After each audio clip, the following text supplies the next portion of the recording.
Good evening, parents and students, and welcome to our Title I meeting and Grad Info Night.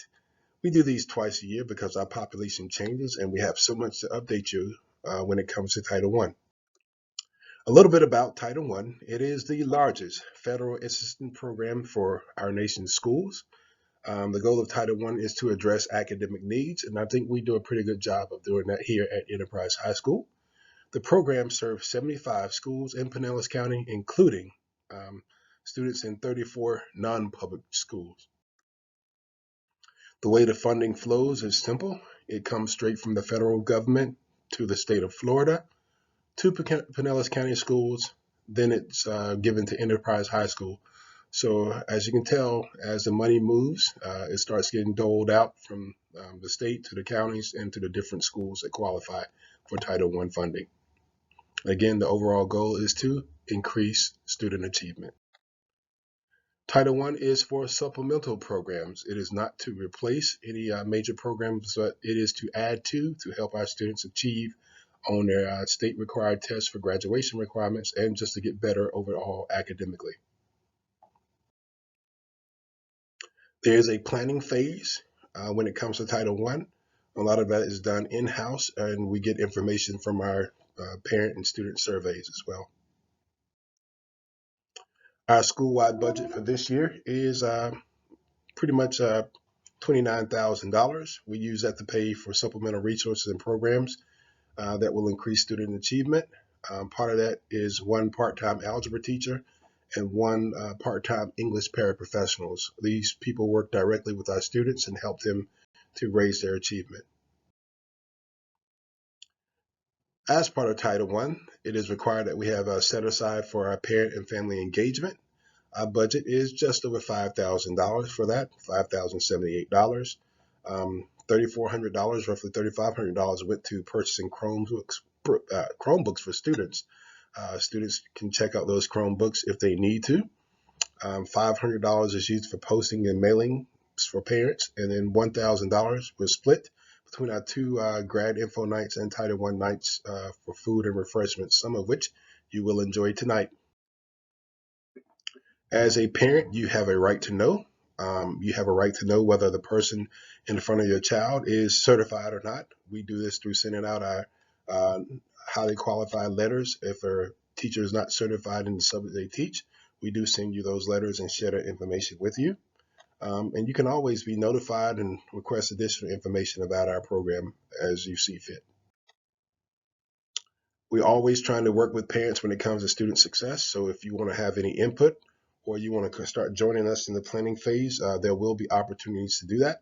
Again, I'm a new principal, so all these systems are not in place yet, but as we get them in place, I'll make sure I reach out and inform you on ways that you can get involved. There is an annual parent school student compact. That compact is completed yearly pretty much, or actually a compact is completed when you first enroll here at Enterprise High School. And the purpose is to foster a situation or systems of understanding between the school and the parent and the students. And the compact pretty much tells what the student will do, what the school will do, and parents, what your obligations are to the school. So here, as a parent and guardian student or parent of a student, you agree to do the following. Ensure that your student maintains at least 80% attendance rate or higher. Skipping along, I won't read every one of those to you. Express high expectations for achievement. Show respect and support for your student and teachers in the school. As a student, you agree to come to class every day ready to learn. Skipping on down, work cooperatively with peers and staff.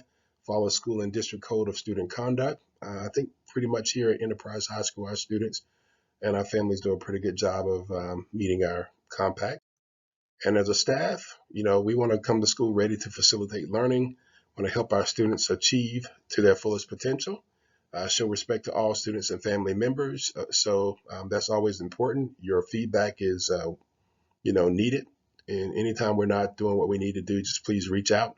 I have an open door policy. All parents also have my phone number as well. So feel free to text me or email me if there's anything going on that you want to speak about. So as I plan, we want to work with you guys to increase student achievement.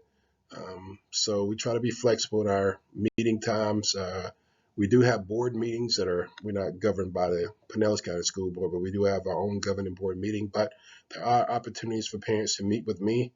In the future, we look forward to doing things like coffee with the principal at least once a month, and even going out to different communities and setting up situations where we can meet with you guys kind of in your own backyard.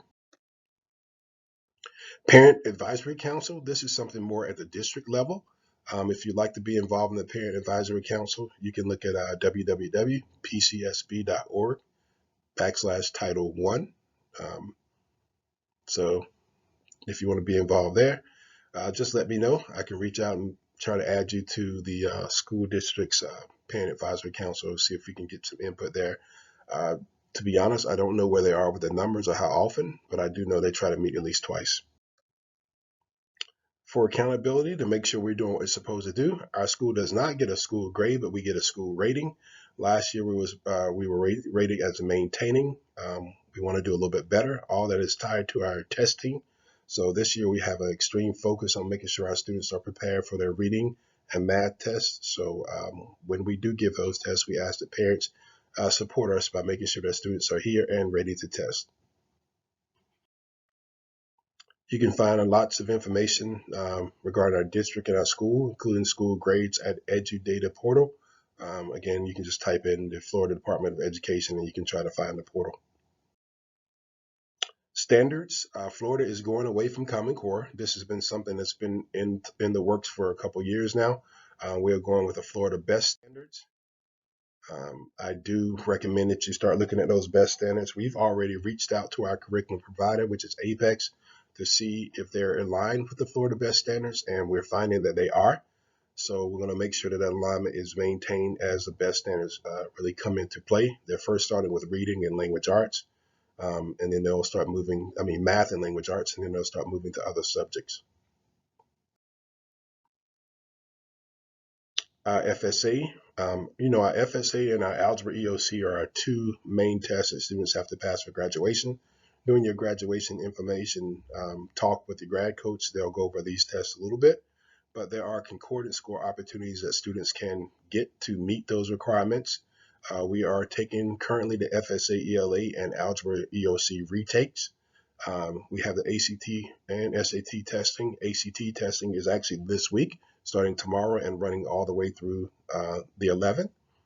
And we will have the SAT. That date is wrong on the screen, but it will be coming up after spring break going into April, late March, April. So the SAT is now sign up only. So if students want to take the SAT, they need to sign up on Miss Jeanette Simpson's door. She's our graduation coach for juniors. There's more information about assessment. Students here are required to take Algebra 1 assessment, biology, the new U.S. civics assessment, U.S. history, and geometry assessment. Again, I spoke briefly about the Florida Best Standards. You can find more information at www.fldoe.org/standards review. The best standards are rolling in. This is a calendar that shows when the best standards are coming into play. As you can see, the plan is to get everything rolled in with fully new ELA and math standards by 2022-23, so next year.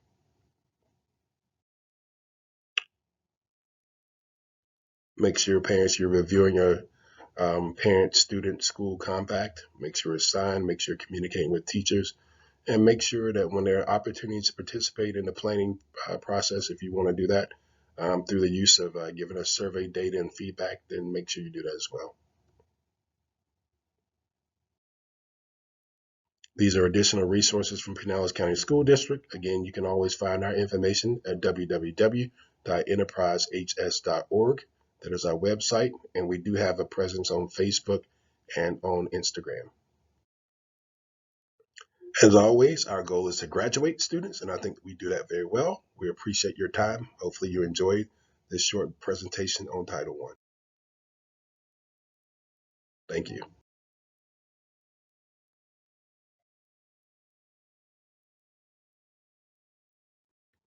Don't forget, parents, please do the survey.